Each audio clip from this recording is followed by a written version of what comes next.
Hi, people of the Philippines and people of the world. Hit the button below. And you will be subscribing to the Boy Abunda Talk channel on YouTube. Let's keep talking. Magandang gabi, Pilipinas. Isang mainit na gabi, Pilipinas.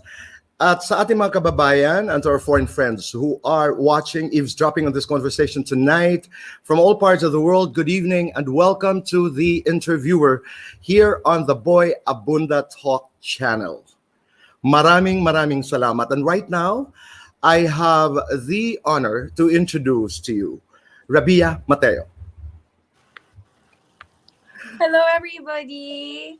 Especially sa mga kababayan natin dyan sa Philippines. I'm back to reality. This is my first time to have an interview with the one and only Boy Abunda. Thank you, Tito, for having me here. Maraming salamat. Thank you for doing this interview.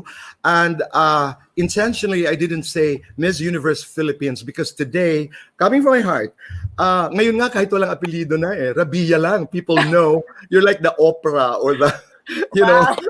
No. I mean, there are people who are known by the first names, diba, Rabiya? But when you say, I had a friend today who was saying, what are you going to do tonight? I said, I'm doing an interview with Rabiya. Wala nang follow-up question, diba? Yung Rabiya, hindi. There's only one Rabiya. And I'm really honored and I am grateful. Maraming salamat for doing this full interview 2 weeks after the Miss Universe pageant in Florida. Tama? Yes. And Rabiya, this is the first time we're meeting. This is the first time I'm doing an interview with you. Kung meron si Tito Boy, if I have some questions that you're not comfortable with, I will totally understand. I'll just say, Tito Boy, at saka na lang natin pag-usapan. Or Tito Boy, I'm not ready to answer that question. Really. I mean, you know, I because I want you to be comfortable. Okay, so how are you? I know, umaga dyan sa America, sa Texas, and 10 o'clock in the evening dito sa Pilipinas. How are you today? Sobrang saya, Tito Boy. Ngayon, 2 weeks after the competition, I can say that I am more relaxed. Wala na yung burden, wala na yung pressure on my back. And I'm just having the best time of my life. Ang tagal kasi, di ba? Ang tagal ang paghahanda. After Miss Universe Philippines, they had to prepare. And suddenly, you know, right after the contest, parang freedom. Yes. Okay, let's start here. After 2 weeks after the pageant, share with us, please, your most important life lesson in your Miss Universe journey. Maybe to enjoy the moment. Sometimes I do think about what's gonna happen tomorrow. How will I able to perform without, you know, enjoying the present, enjoying today. So that is my greatest takeaway, Tito Boy. Thank you for saying that. Kasi ako isang guro, katulad mo, we're both teachers. At kasalukuyan, yan ang isa sa mga tinuturo ko sa aking mga estudyante. The Power of Now. It's a philosophy by Eckhart Tolle, yung kaibigan ni Oprah Winfrey, na, you know, to seize the moment because life is a series of present moments. Kasi this is all we have, really, Rabiya. As we talk today, ito lang. We don't know what's going to happen next. We don't know what's going to happen tomorrow. But just now, this is the most important moment. And tama ka. And I continue to learn. And thank you for saying that. So we're talking about the now. Rabiya, who are you now and how much has changed? I loved myself even better now, Tito Boy. What I've been through is never easy. I know it's gonna be hard, but not as hard as what happened in the competition. It's a test of character and test of faith, Tito Boy. From the moment I won Miss Universe Philippines, up until, you know, the Miss Universe competition, binugbog ako. Emotionally, mentally. But I tried to be strong. I tried to hold myself together. And because of that, you know, kahit hindi ko na marinig sa ibang tao, pero ako mismo yung magsasabi sa sarili ko, you did a great job. Yeah. And you deserve that. You have the power to tell yourself that. Doon sa una kong katanungan sa life lesson, sabi mo, very happy. Saan ang gagaling yung happiness na yun, Rabiya? Siguro na-realize ko na blessing kung saan man ako ngayon. I'm still blessed. Despite the fact that I wasn't able to penetrate the top 10, I'm blessed with a lot of people that I met in this journey. And sabi ko nga, kahit hindi ko na iuwi yung corona, Tito Boy, after the competition, I feel loved by the Filipinos. It wasn't a perfect performance. Pero nakita pa rin nila, na-appreciate pa din nila yung efforts na nagawa ko. I hear you. Sa pangalawa, sabi mo, right after the contest, right after Miss Universe Philippines, hanggang until the pageant, binugbog ka. Sino ang bumugbog sa'yo? Yung taong bayan din. Because it's not dahil ako si Rabiya, but it's because I'm Miss Universe Philippines. Okay. And hindi lang dahil ako lang to, lahat ng mga candidates natin, they've been in this kind of position. So siguro, Tito Boy, from someone who is so naive in this industry, imagine that was my first time to join a national competition. Kahit sinasabi nila na you need to be prepared for this, for that, once na nandun ka sa point na yon, magugulat ka pa rin. So, You're never ready for those moments. Okay, yes, I get that. ang dami kasing, like even the moment I won, I didn't have that sweet victory. The day I was crowned, that joy was taken away from me. I don't want to be emotional right now, Tito Boy, but iniisip ko lang parang ang dami ko talagang pinagdaanan. Rabiya, I want to go back to that because you talked about it. That very moment when you won Miss Universe Philippines, that joy was stolen away from me. Yes. Why did you deliberately keep quiet? Kasi that was the right thing to do. I have my organization with me and they can defend me to the public, And that was the best thing to deal with that issue for me. But was there a moment in your life when you wanted to come out and say, this is my side of the story? Because I know, alam natin kung anong pinag-uusapan natin. Umpisa pa lamang ng Miss Universe Philippines, nasa gitna ka na ng kontrobersiya, nasa gitna ka na ng ingay. But sabi ko nga, Rabiya Mateo decided to just, hold her cards very, very close to her chest. Tito Boy, I'm not even sure kasi how to express myself. Yeah. Okay. How to react. And with all the negative thoughts, I'm not even sure na pag nagpa-interview ako and if I share my side of the story, magsa-stop na siya lahat. Mm. It might get worse. I don't wanna do that. I don't wanna add fuel to the fire. So Okay. I try to be as quiet as I can. I try to continue the journey, even though inside I was falling apart. In retrospect, during the time that you felt you were falling apart and you were broken to a certain point, in spite of your victory, kanino ka kumapit? Sa mga taga Iloilo talaga, Tito Boy. When I won, that was October 25, I didn't feel na I was the winner. But the moment I had my homecoming and I saw almost everybody, shouting my name, cheering for me, dun ko na-realize na ang sarap sa feeling na maiuwi ko yung corona sa Iloilo City. Sila talaga, it's like lahat, pinagtatanggol nila ako sa lahat. I didn't feel like I won. That must have been difficult. It is. Diba? That must have been difficult.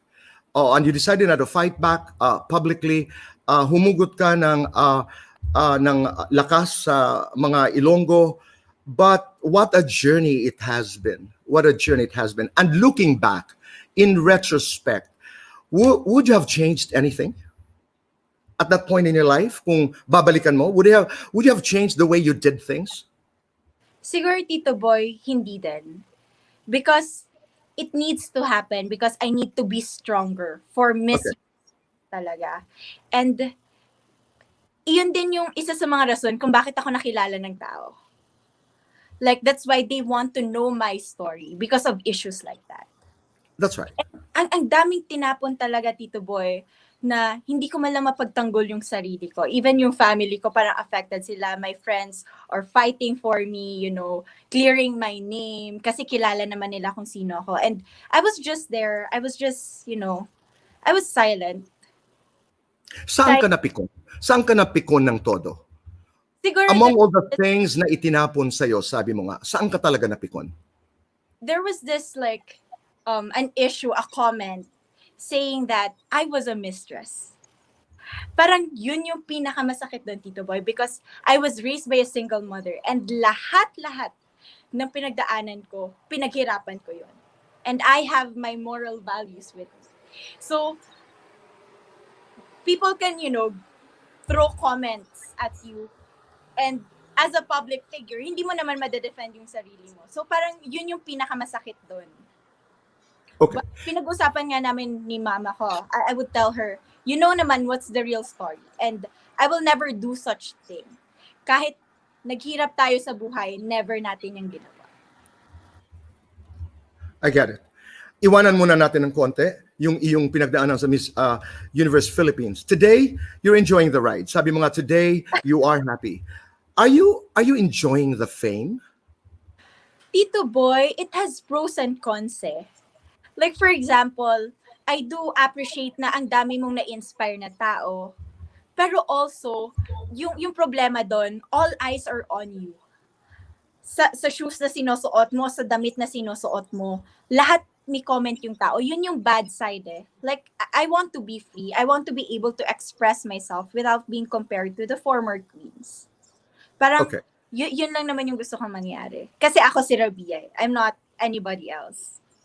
Alam mo, Rabiya, may kasabihan nga kami, in the celebrity business, in the business of fame, success is the price you pay.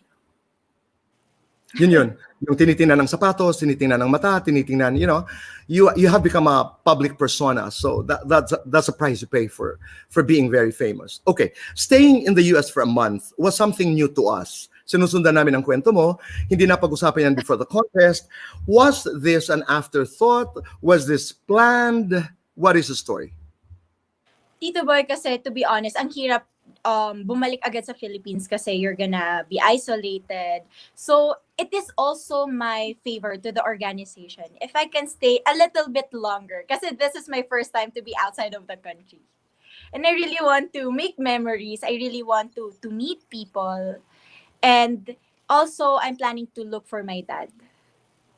Okay, because that's my next question. You're perhaps a few hours away from your dad. If he's in Chicago or wherever he is, he's probably just a few hours away from you. Given the chance, you would meet him. Yes, I wanted to. I'm actually doing some steps. And I had numbers na din of my possible, dad. Pero every time I try to bring it, hindi sinasagot. So, let's see in the coming days. I'm positive, Tito Boy. Deep Sana down, magkita kayo. I know I'm gonna meet him. Sana magkita kayo, sana makapag-usap kayo, sana you can be together again as daughter and father, because I remember I was reading your story, hindi mo malimutan when you were like, 4, 3, 5 years old, he would play the piano, play Love Is All That Matters, Yeah. pag matutulog ka. You remember that. Take me to that time. Your memories about your father. Yung dad ko kasi, he's a sweet guy. I can say that I'm a daddy's girl. Talaga. And,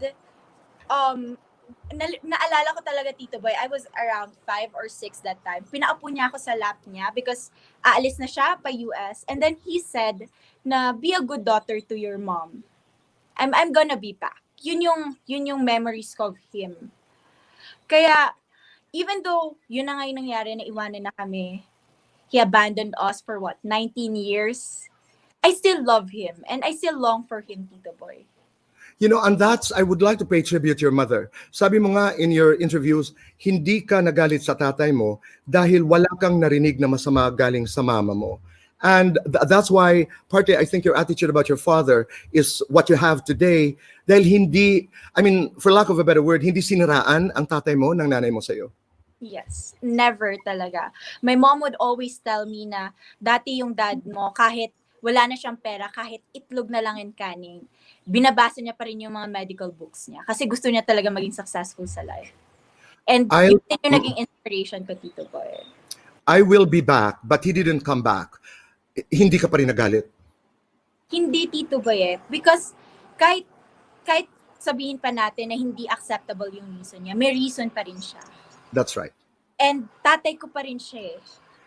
Like, tatanungin mo siya pag nagkita kayo? Will you ask that question? Probably.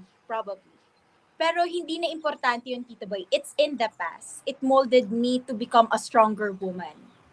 And iniisip ko, kung kasama ko yung dad ko, hindi ko ma-appreciate yung pag-aaral ko. Hindi ko ma-appreciate yung lahat ng ginawa kong effort para, mabigay yung life to my mom and to my brother.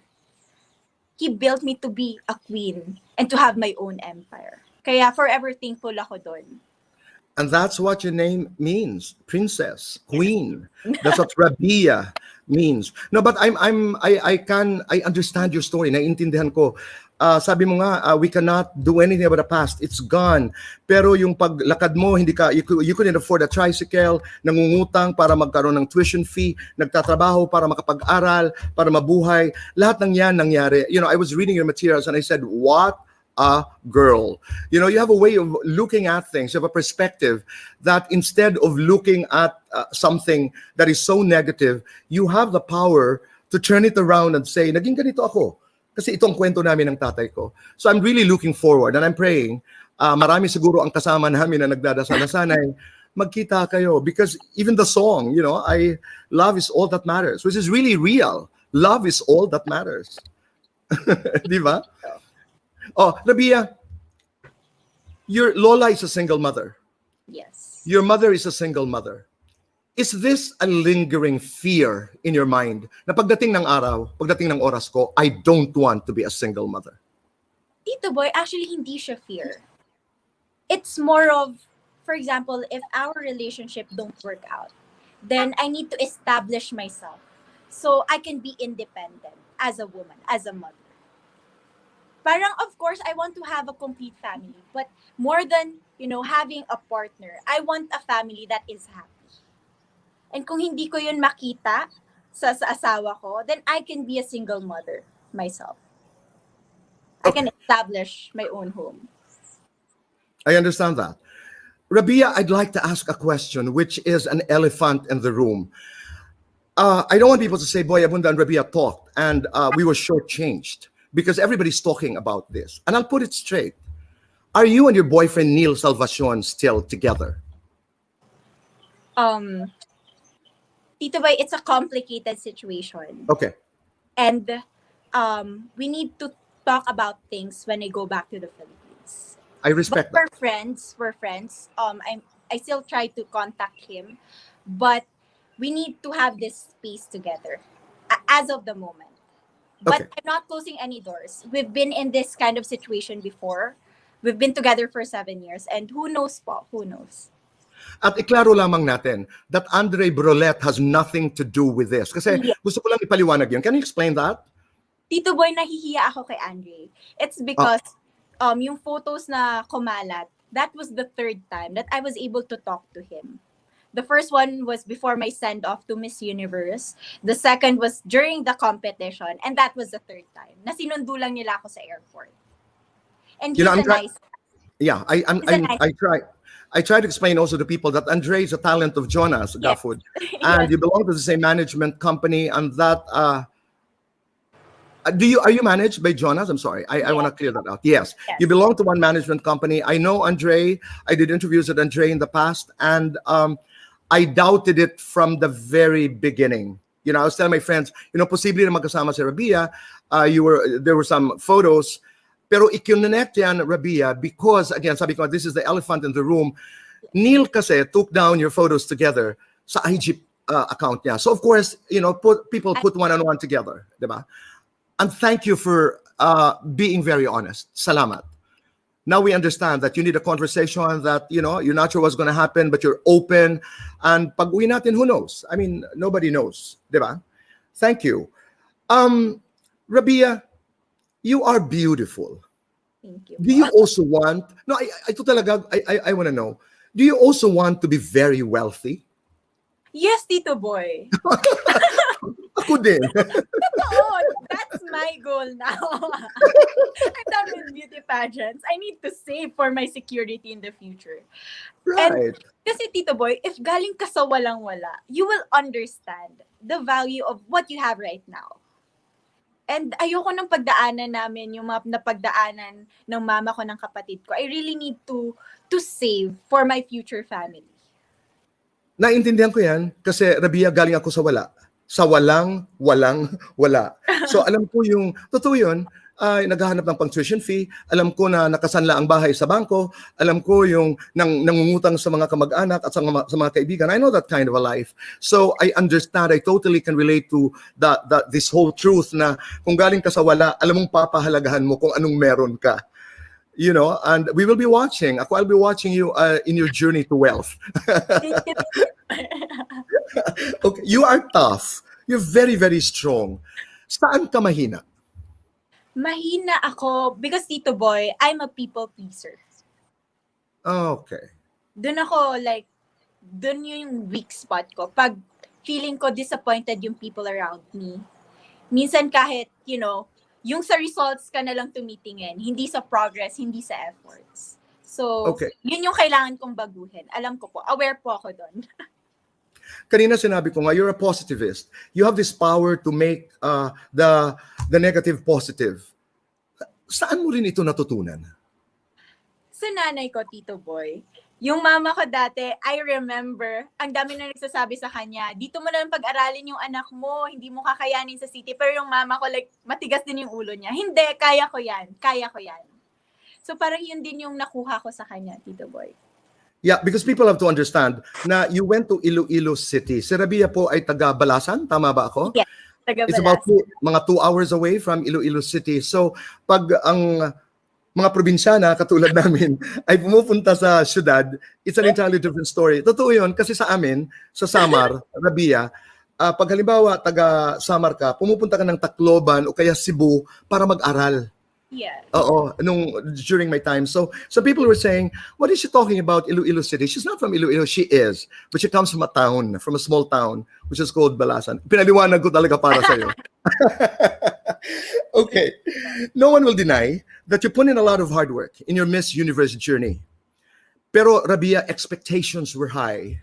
I know. You got into the top 21, and when asked why you didn't win the crown, I like this. You said in your IG post, and I quote, "It didn't happen, but I'm still blessed. It was heartbreaking at first, but I realized every girl in the competition also made sacrifices, and it's all about destiny. That night wasn't meant for me." End of quote. Explain this further. Kasi Tito Boy, na-realize ko, parang at first when I wasn't called to be on the top 10, nasa backstage ako, nanlalamig ako, Tito Boy. And then sabi ko, yun na yun. Yun na ba yun? Like, that was it? Months of sacrifices. Hanggang doon na lang ako. Then I was crying. I remember kasi, kasama ko din yung top 10, nagpapalit for the gown. And na-realize ko lahat nag-e-effort eh. Lahat binigay talaga yung puso nila. And I cannot discredit them for doing that.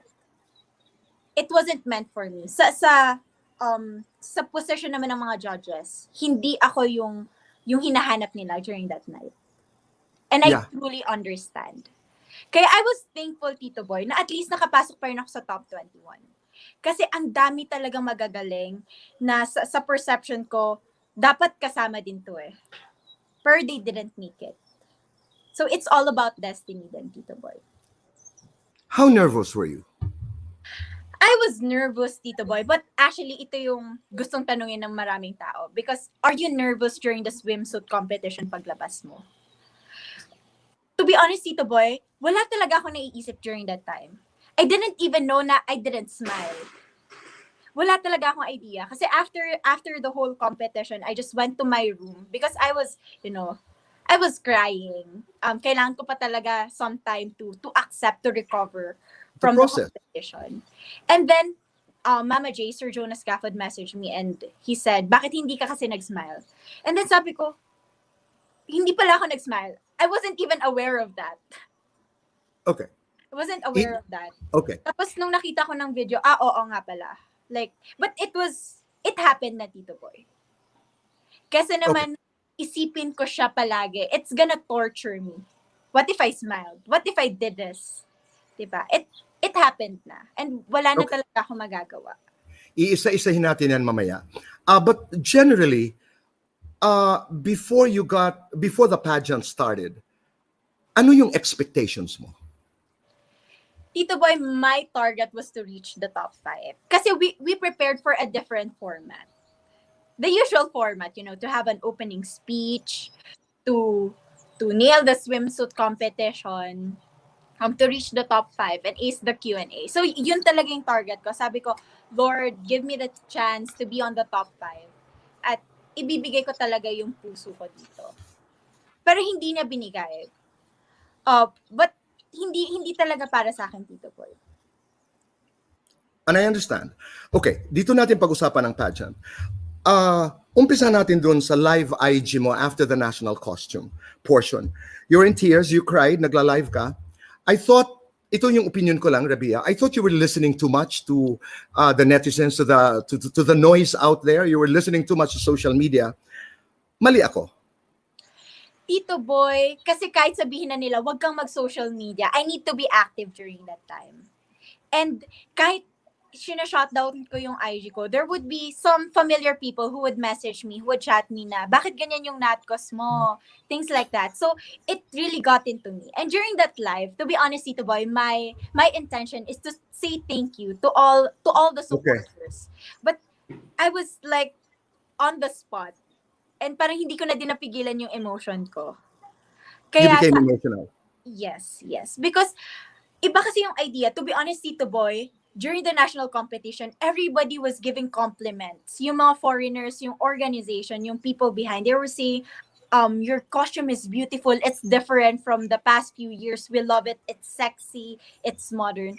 Pero, pagdating sa social media, pagdating sa mga Filipinos, iba naman yung naging perception nila sa costume ko. So, I just felt bad. Maybe kasi, Tito Boy, marami ding nangyaring hindi nila nakita sa camera.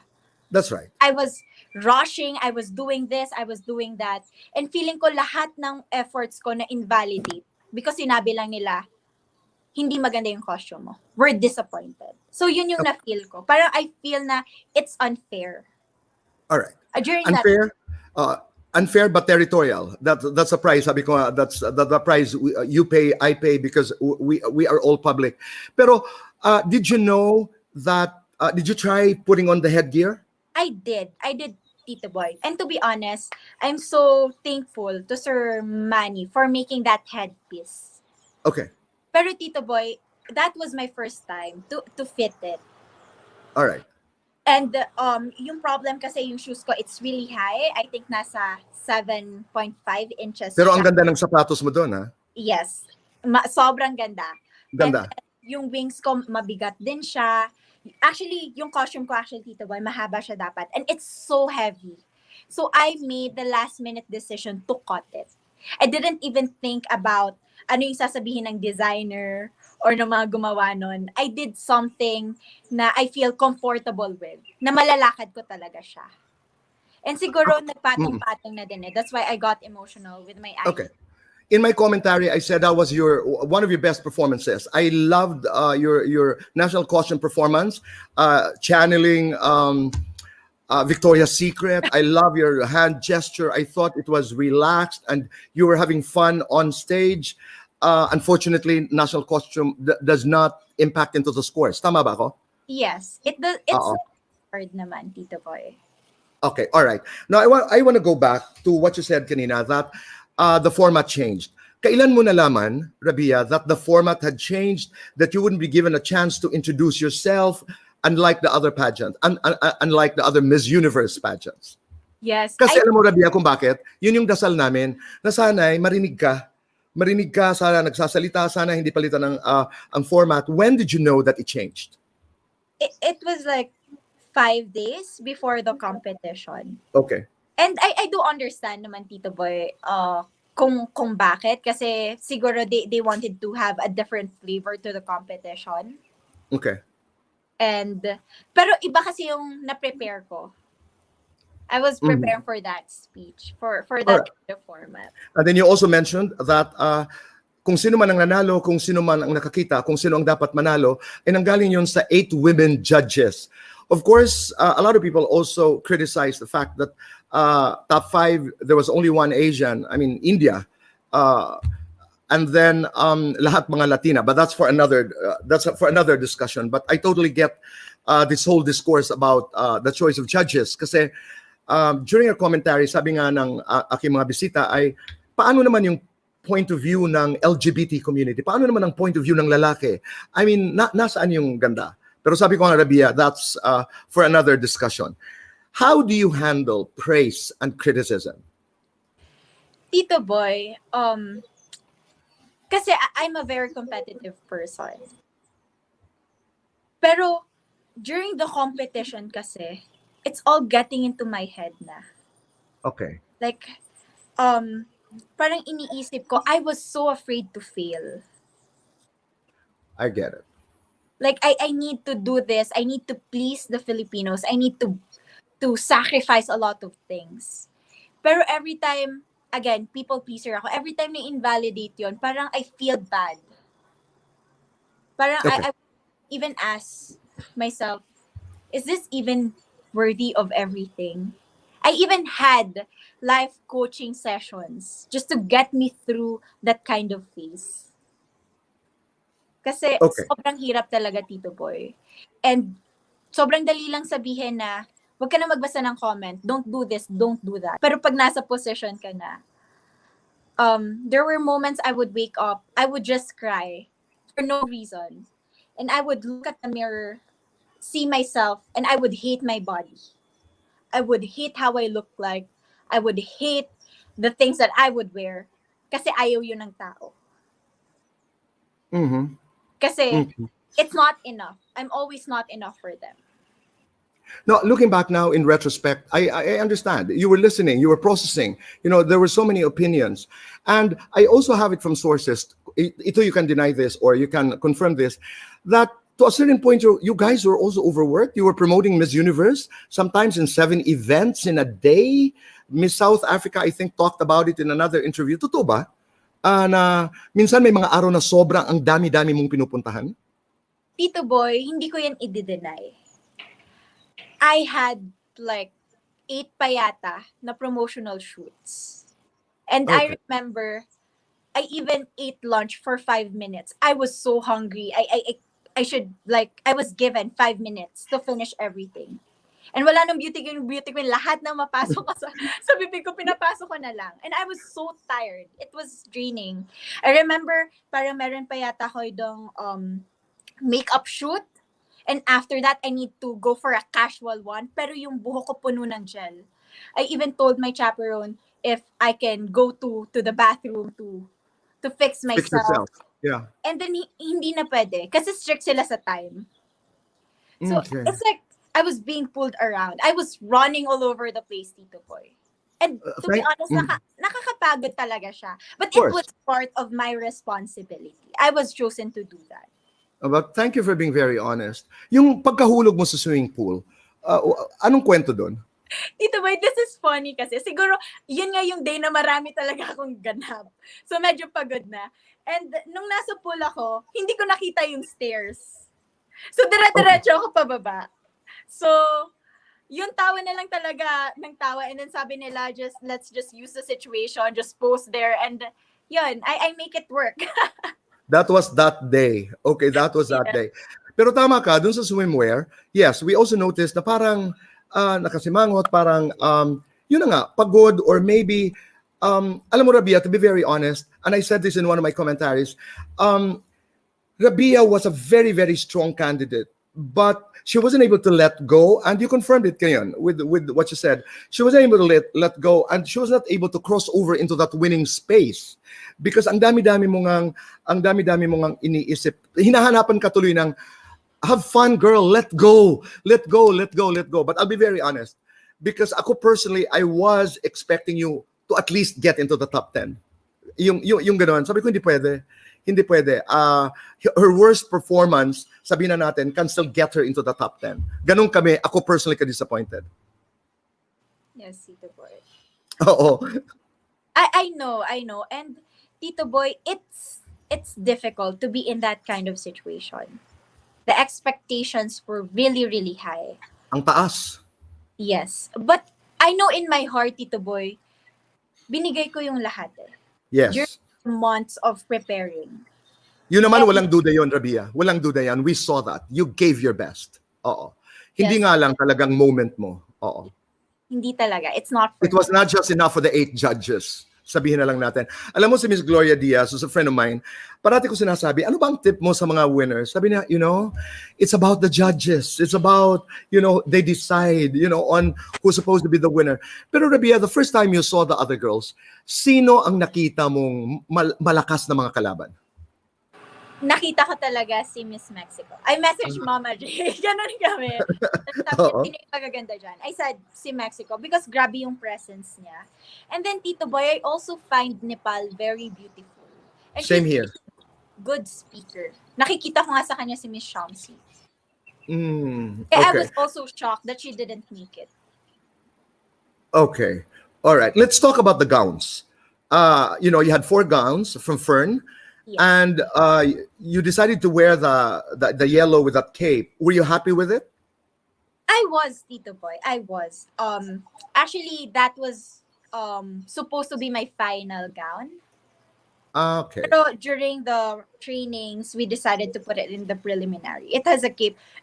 And Tito Boy, I'm very thankful and grateful to Mama Fern Amato for Okay. help. I didn't even spend anything for it. How was the fit of that gown? Wala ka namang problema. Wala naman po. You were okay there. Yes. I worried for you. Sabi ko sana hindi maapakan nung sumusunod sa kanya yung cape. That's why we use it during the preliminary. Kasi alam namin pag finals, baka mainis sila sa Oo. And there were also moments when we were complaining. Sabi ko, bakit ang camera is not attentive to Rabiya? I mean, that was very personal. As probably as a Filipino rooting for you. Parang, ba't ang bilis? Ba't ang iba matagal? May mga ganun eh. Di ba? Yes. We nitpick, in other words. We nitpick. We were complaining about why. I mean, bakit bigla na lang, nawala na, etc. She could have done more, but you had very limited exposure. Marami pa at marami pa. But when you were walking in the gown already, how were you feeling? To be honest, Tito Boy, I feel really beautiful during the yellow gown competition. Totoo talaga. Even my hair. Kahit marami nagsasabi, bakit yan yung buhok mo? Totoo, I marami ang I felt na, ang ganda-ganda ka panay. Okay. After nun, parang message ako ni Mama J. Hindi yan yung hair na pinapagawa ko sa'yo. Pero kasi, we have like a hairstylist. So, pabilisan na talaga, Tito Boy. Like, hindi mo na talaga mausi. I can't even have a selfie and send it to Mama J. Ganun siya ka-easy. Pero during that time, I felt like I was beautiful. And that was good enough. But a lot of people are saying, sana she changes. But did you have plans of you and Jonas actually agreed na iibahin niyo ang buhok pagdating sa gown? Itataas mo sana buhok mo? For the finals, yes. Ibabond ko sana siya. Okay. And then, ito pa yung funny, Tito Boy, kasi parang may kinausap na ako ni hairstylist. Tara, clear na, di ba? Sabi ko, okay, if we're gonna do the long gown, this is gonna be my hair. Tapos he said, yes. And then, hindi nga ako, di ba, nakapasok. Sabi niya, do you want me to help you? Sabi ko, I'm not gonna change my hair. Oo. At saka, I can imagine the chaos backstage. Takbo Di ba? talaga. Takbuhan, you run to your gowns, to your swimwear, etc. It's chaotic. Siguro ang gulo. Diba? I was reading your materials and hindi ko to pwedeng palampasin. I quote, have a humble heart is the most important piece of advice that you got from your mother. In your Miss Universe journey, were there moments, Rabiya, na humility just didn't work? It always works, Tito Boy. It does. It always. And kahit siguro up until now, pag may mga conflicts or issues, hindi ako nahihiya na ako mismo yung magsasorry. Even sabihin natin, I didn't do anything or it was beyond my control. I always need to say sorry. Kasi we work in an industry in which everybody is like putting efforts. They want to also make names for themselves. They want also to help you. And sometimes it doesn't work. Doesn't turn out as expected. And there's a lot of disappointment. So ako talaga, Tito Boy, parang feeling ko nga, middle name ko siguro yung sorry. Rabiya Sorry Mateo. Okay. Now, I get it. You apologize even if you're not wrong. And I think you want peace. Di Yes. ba? We all Sometimes you apologize not because you're wrong, but because you want peace. Ganun lang. A people pleaser. You want to please everybody. You want to smile. You want people to like you, etc. Rabia, what's next? Is a medical career in the horizon? Show business, modeling, politics. What is next for Rabia? Tito Boy, I wanted to try show business. I might go into acting. Oh, that's So I've great. been talking to my team, to management, and I think in the coming days, where I'm gonna sign up for a network. Is it possible for you to join another contest like the Miss World, for example? Tito Boy, I've been reading a lot of comments. I remember May mga after ganun eh. I lost, nag-trending agad na Rabiya for the world. I was making jokes na hindi pa nga okay yung paltos ko sa paa. Gusto niya na naman akong sumali. Like, But I what need are your thoughts? But what are your thoughts? let's give it like 2 years siguro, Tito Boy. Let's see. I'm not closing any door. Like, You're not a type who closes doors. You're not no. a type, yeah, who closes doors. You're very open to the possibilities of life. Who knows? Diba? That's right. You will be celebrating your birthday November 14. I love that story that inantay lang ng Lola and then she passed on. And I love the story of how Lola helped you to get to where you are today. She's just up there. She's just watching, probably laughing, smiling at you now as we're talking. What would you want to tell your grandmother, Lola? Your Lola. Tito Boy, you know what button to push? Yeah. Boy, nasasayangan kasi ako kasi with all the successes that I have, hindi ko man lang siya na-share sa lola ko, who sacrificed so much. But I know he has that seat in heaven and she's watching. She's watching. And what do you want to tell her? What do you want to tell Lola? I love you so much. I love you, Lola Sol. And I offer every success that I had in my life to you. I'll give you your chance now. I mean, to address the Filipino people, not just here in the country, but all our kababayans, your fans around the world who are eavesdropping on this conversation.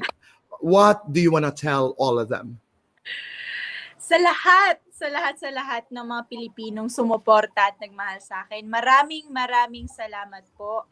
I failed to bring home the 5th crown, but still, you guys have loved me and supported me. And ramdam na ramdam ko siya sa meet and greet na events dito na punong-puno palagi. And I also want to thank my organization, Sir Jonas Gafford, my designer, Mama Fern, everybody, Miss Shamsi Supsup, lahat ng mga beauty queens, Miss Pia Wordsback, who were there trying to hold me tight, hold me, and ayoko umiyak, Tito Boy, you're making me cry. It's been a wonderful journey. Maraming salamat po sa lahat ng tulong nyo at mahal na mahal ko kayo. I'm gonna be back home and I'm gonna have another homecoming in Iloilo. Isa sa Maynila, isa sa Iloilo. And when is this? They have dates, Rabia? I might go home around July. No specific date yet, Tito Boy. And I'm really praying that you see your father. Sana po. Diba? This is my last question, Rabia. Complete the statement. I am Rabiya Mateo and... I am Rabiya Mateo and I am nothing less than phenomenal. Maraming salamat. Thank you, Tito For Boy. being just a phenomenal young woman. Thank you very much for this interview. Thank you for your time and looking forward to meeting you personally. Thank you, Tito Boy. See you soon. Maraming salamat po for this opportunity. Maraming salamat. Maraming salamat, Rabiya. Mabuhay ka. Thank you very Mabuhay much. kayo, Tito Boy. Bye-bye. Bye, everyone. Thank you very much. Bye, everyone. Wow. Ayan po mga kaibigan. I'd like to thank everybody who made this interview possible. Thank you. And we look forward to meeting Rabiya personally. And ang dami namin na pag-usapan. Can you imagine if she were given a chance to speak in the contest? Wow. Pero sabi nga niya, why go back? seize the moment and the now because it is all we have. So sa inyong lahat, maraming salamat. This is Boy Abunda, dito po sa interviewer, dito po sa the Boy Abunda Talk channel. Be kind, stay blessed, and continue to make your nanays proud. God bless. Goodbye for now. Hi, people of the Philippines and people of the world. Hit the button below. And you will be subscribing to the Boy Abunda Talk channel on YouTube. Let's keep talking.